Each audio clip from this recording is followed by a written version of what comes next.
I've literally got like Victoria Beckham's wig. I've got like Britney She left her Spears' wig at your house? Well, I wish she left her wig at my house.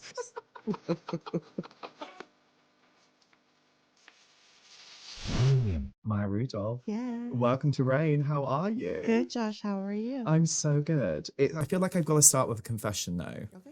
In this interview, because you are the Tell me, my son. You are the only person who's actually ever made me wet myself from laughter. What? Yes. Bridesmaids, when you pooped yourself. Yes. What are you doing? It happened. Don't you dare ruin that dress! I have to say, I have never laughed so much in my life. And my housemate was in the bathroom at the time. And I was like, I need to go. I'm literally like wetting myself from laughter. And that happened because of you. Thank you. That's high praise. Yeah, it's very high praise. I think that's the peak of comedy, no? Yes. Yes. Wetting oneself. Yes. Yeah. Yes. That's the aim. That's what we strive for. Do you tend to have that effect on people? Is this the first I time? hope so. Yeah. No, it's happened before. It's definitely Okay, happened great. before. Yeah. So I'm not the only person You're who's not a member of alone. this club. Many Thank people have God. wet themselves. Yeah. Even I have wet myself. Through laughter. I meant myself. Sorry. The royal selves. It was genuine. I'm really that tired. Yeah. Yeah. Was that through laughter? Did someone make you do that or? I think it depends. I think it depends on laughter or just I think even in Bridesmaids, because I'd had a couple babies by then. So I think I was yelling so much I wet myself. You know, that's what happens. At the bridal shower scene. I feel that it's very in keeping with the character. It was. Yes. It was. It was just you're really delving deep into that character at that point. Yeah, now that once I had a character that pooped herself publicly, anything's possible. Anything is possible. And I tell you what, anything is possible in Loot. And it is an absolute Good job. hoot. It's a good segue. Love it. Loot, hoot. We're in. I love this show so much. Me and my boyfriend love it. We are addicted to it. We're so excited to have it back. I was wondering, what do you love about playing a slightly unhinged billionaire on a redemption arc so much? Because you really go there, babe. Those are the characters that when we get to do them, we're lucky enough. You know, if you work long enough, you get a character like that. That you just sky's the limit. Yeah. She's so out of touch, and yet. But she's so fun and she means well, but I do love it when she gets things wrong. I love it. It's really fun. And it's so incredible to have a character, especially a female character on screen that has all of the emotions and everything going on. Yeah. Does that still feel quite rare to you? It's because it's the first time I'm the lead of a show, like truly the lead of a show where I feel like I get to do it all, which is a nice feeling. Yeah. Is that a real gift for you to get to that point? Yeah, I in guess your so. career? I guess I never really think about it, but yeah, it is for sure. What's one of your fondest memories from shooting it? Honestly, like all the times that the conference rooms take the most time because you have to go around the entire table, but they're the most fun days because it's when everyone's there. And it's like filling in the blanks, like Mad Libs, like you know what Ainsley's gonna say, you know what Howard's gonna say. Everyone's gonna have some funny version of themselves, and those are the joyful days when everyone gets to be together. Because it's all about playing, right? Yeah. And I think you've become such a great symbol of just really going and playing and being joyful. Yeah. And I think it's such an important thing to remind people to do, don't you think? Yeah, for sure. I mean, I love that. That's a takeaway because I think that's the goal and that's the dream is that joy. Well, I think everyone needs to play more in their lives. Like I've got a dressing up box in my house. Oh, Everyone needs that. dressing up, Bob. It always comes out when people are a little bit pissed on a night out. Sure, there's some wigs That's in what there, you right? need. Babe, are there some wigs in there? Yeah, they're a little Please. ratty. They're the best type. Yeah, I know. That's They're the best only type. type. That's the only type. You must have a dressing up box in your house, right? I think I have several. Several. Yes. And some of them aren't mine. Some belong to the other people in my house. A lot of costumes in my house. Lot of costumes. We're a big Halloween house, too. Regardless of, I mean, that is a costume-centric holiday. Yes. But then those costumes just live in my house. Oh, that's the same. I've literally got like Victoria Beckham's wig. I've got like Britney She Spears' left her wig at your house? Well, I wish she left her wig at my house. It was my boyfriend's wig when he dressed up as her. So that always comes out. Were you Becks? Yeah, I was Becks. I will have to Wow. show you the costume off camera because it was sensational. Wow. He went out like pure like little black dress. And I had written golden balls on the back of the shirt because that's what she nicknamed him, iconically. Golden Becks. balls? That's what she... Do you not know this? No. I mean, I wish I knew more about them, but I don't. I didn't see the documentary. Oh my God. I would like to. This is a key cornerstone of British culture that I'm just about to introduce I you love to. it. Give it to me. So they were once on a chat show together, and then she said that her nickname for him was Golden Balls. Oh, balls, not Bulls. Bulls like the As in like animals. as in like Balls. Balls. Like- balls. Like as in Bull, as in like footballs, but also Golden other balls. balls? Yeah. Oh. Oh. So we see what she did there. I don't need to know that. Honey. Sweetie. Keep that stuff at home. Yeah. Wow, that's amazing. So that's God my bless them. golden balls on the back of the Golden football balls. shirt. Yeah. See, I thought you were saying bulls. Yeah, it's the accent. Oh, I like it. It's coming through. But also, which is leading it back nicely to Luke, because you do go to Britain in this series. Yes, and I also Molly does not know how to use words Yes, properly. She does not know the meaning of some Yeah. English vernacular. A very key one that we can say wank on this podcast, that is fine. I was just on a thing where the girl couldn't say wank, but then she said shit, and I was like, I wait think a we minute. can say wank and I think she said she was worried that her mom was going to hear, Oh, which was very cute. that's very cute. My mum's heard it all, so it's absolutely mom's fine heard on this both. podcast. She's in. But I just find that so funny when she literally thought that wank was like a hello. Yeah, it was like aloha. Aloha. It means mean, hello and goodbye. So, I mean, it that's really what, can in certain situations, I suppose. that's funny. So that was actually a really good message. It's a good message. Yes. We're just trying to teach children important messages. British vernacular. Yeah. Yeah. Is there Someone's got to. You're a real educator. That's my motive. Let's get real. But is there any British phrases that you come across where you're like, I just do not understand a single word that's Well, going on Cockney there? rhyme saying you might as well just make me leave. I don't understand any of it. I've tried so many times for my friends that live here to explain it to me, and I'm genuinely lost. There's some things that just out of grasp in life, right? And Yeah, that's you one just of have to them. live here. I've tried to do the crosswords here, by the way, and I was like, oh, that's why. I never had you down as a crossword queen. I'm a crossword queen, but I don't do the one here. It's too No. hard. Are we talking like puzzle books on holiday crosswords? That's right. Level of dedication. Yeah. Wow. But not here. Oh, no. I don't dare. It's like another level of crosswords. Well, because there's a lot of like, play on words, Yeah. but that's regional. And so I don't know all the things that people say here.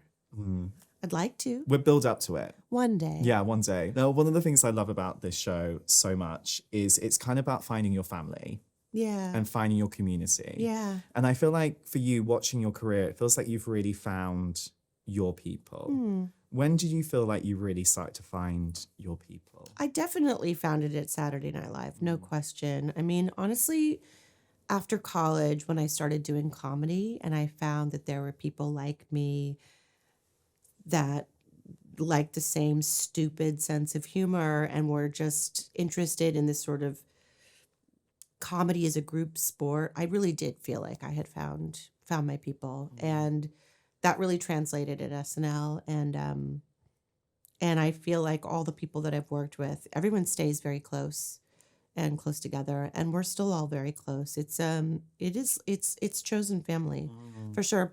And it's also because Saturday Night Live is such an intense experience. Is doing a live show is it's a lot. It's a lot. It's not for the faint of heart. And so I think we've been in it together. My friend Amy Poehler always says it's like working in the comedy emergency room, but it feels that way sometimes where we're not saving lives. We're cracking jokes, but it's that same type of working and just really working in the moment and being present. And it really bonds you for life, and you have to support each other. And those are the people that became my family. Is there a really special formative memory that you can remember from being in the weeds on Saturday Night Live that's really stuck with you? I think too many weeds. A lot of weeds. I mean, we used to get together and watch back dress rehearsal tapes of things that died, that got cut after dress rehearsal. And we would just cry laughing so hard because people would some things would die a slow, painful death, and you would hear the audience, no one laughing. It is the worst feeling in the world to be on stage and crack a joke and know that a laugh comes and no one is laughing. But watching it back together, it was the most fun. Just watching us fall flat on our faces. It was really fun. I can't imagine you never not making someone laugh. This feels Really? alien Have you to met me. my children? Are they judging? Oh, you know them? Yeah, they were telling me you're not that funny. I mean, it's never that funny when it's your mother, you know. I'm sure they think I'm funny enough. Yeah, Like, possibly funny. they don't know the full story. Yeah, But boy, one day they're going to figure it out. it's gonna be like fine wine to them. Right? They're gonna come round to it. Yeah. Hopefully they're not drinking at this point, but Hey, you never know. you never know these days. These days? But you've had such an incredible journey to this point, and I think you're such a special performer. Thank you. And you have so much talent in one person. And thank you've gone on to you. win like 6 Emmys. Like Crazy. It's wild the journey that you've been on. I agree. I really am living my childhood dream. This is what I wanted to do since I was a kid, and I really have had a chance to expand in different directions, and so kind of always maintaining a balance of what I bring to it, of who I am. And so, I've been able to do a lot of things that I really have been lucky to do with. And I think it also just comes with, all the people that I've been able to do it with. And I just, now at this point, I'm like, great, if I just want to be with great people and have great experiences, because like there's nothing else. I think a lot of times people think they need to suffer to make great art, and that's not particularly necessary in my opinion. Surround yourself with kindness. That's the key Well, thing, especially right? with comedy, what are you gonna do? Be miserable? Yeah, I know. Comedians are already messed up enough. Why create more? Why create That's why more we're darkness? so funny. Yeah, because you go there. Yeah, we go there. But I think you have to know, I think it's like any balance. You have to know dark in order to know light and appreciate it. And I think a lot of us have that unanimous thing. When we all met each other, I think we realized we all kind of made people laugh when we were kids. And I think that's an interesting kind of quality to have. Not everybody's funny. Babe, they're not. I met too many people who are not funny in multiple different situations. Oh, Mostly on same. dates where you're like, oh, wow, Oh, hun. same. Yeah, terrible. I think it's fascinating when people think they're funny and they're not. I do think that's fascinating. It's shocking. It's another level of confidence. It's so confident. I wish I had that level of confidence. It's like Same. straight man confidence when they Yeah. walk into a room and they can just own it. I'm like, Yep. just need Straight that. man confidence. Wow.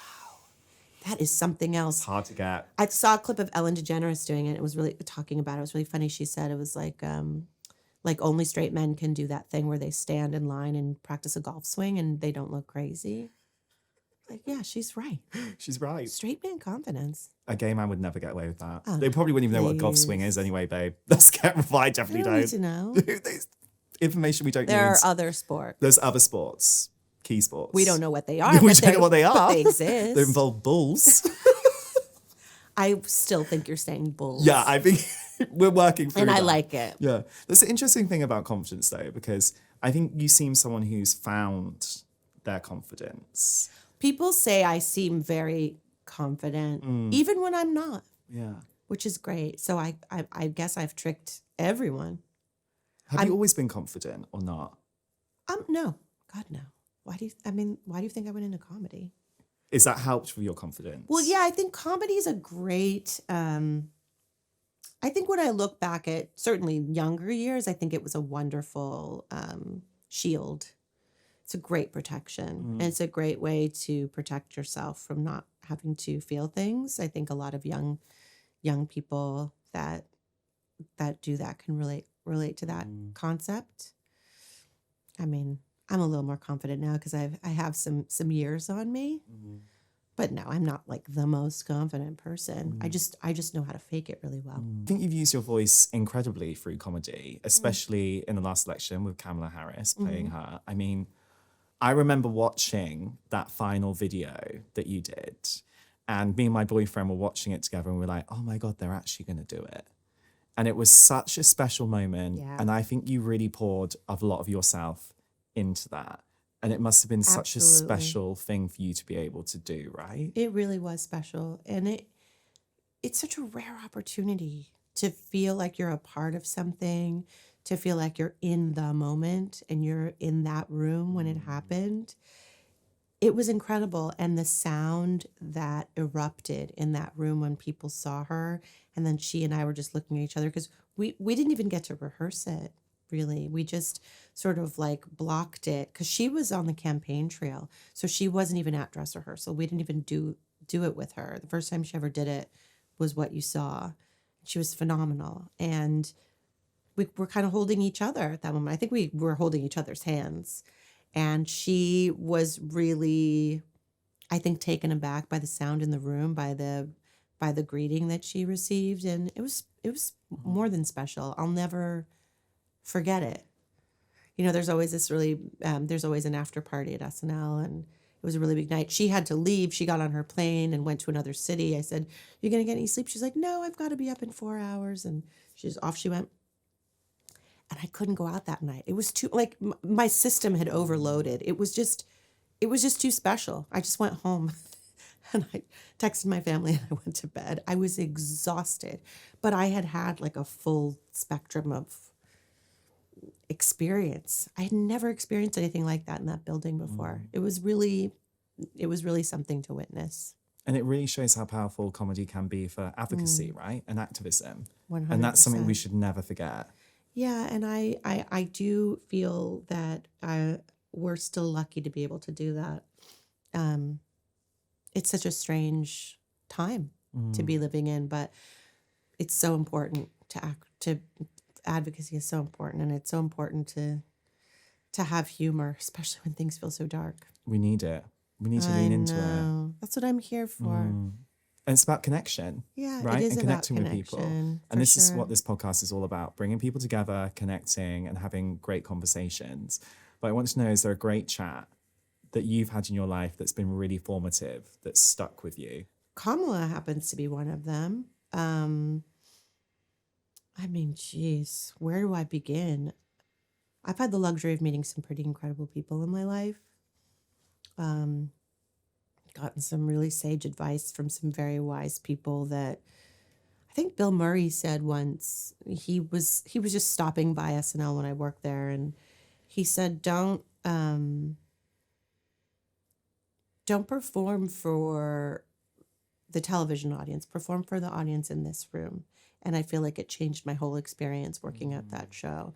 There's something about being in the room that is magical, and it's an energy thing. You just kind of can't, you can only experience it there. It just doesn't translate the same way in television. It's a live experience. That's why it's so important that's why it's so important for people to go to movie theaters and see movies with other people. We're so used to laying in our bed and watching what we want to watch. But when you go to a theater, when you go to a Broadway show, or when you're looking at some of other people, I don't know. There's something about the energy that changes it. But that changed my performance, my idea of performing 100%. And it's about being present and being in the moment, right? Yeah. Which is really easy not to do. But when you're live, you have no choice. Because you have to be in that moment. Yeah. Yeah. Well, we always finish on one final question. It's been the best talking to you. Aw. But in the reign of your life, what is the one rule you'll always live by? I love that you said reign of my life. Like I'm 'Cause ruling. you're reign, babe, you're ruling. Let's get real. Oh, this has been a great interview. What? Sorry, what did you ask me? In the reign of your life, what's the one rule you'll always live by? In terms of comedy, I would say if it's funny to you, then it's funny. In terms of life, I would say if it does not make you happy, then you have to walk away. Safe And I'm not, advice. and listen, life is hard. No one's saying everything has to make you happy, but you know in your gut when things are not good and not right. And I think that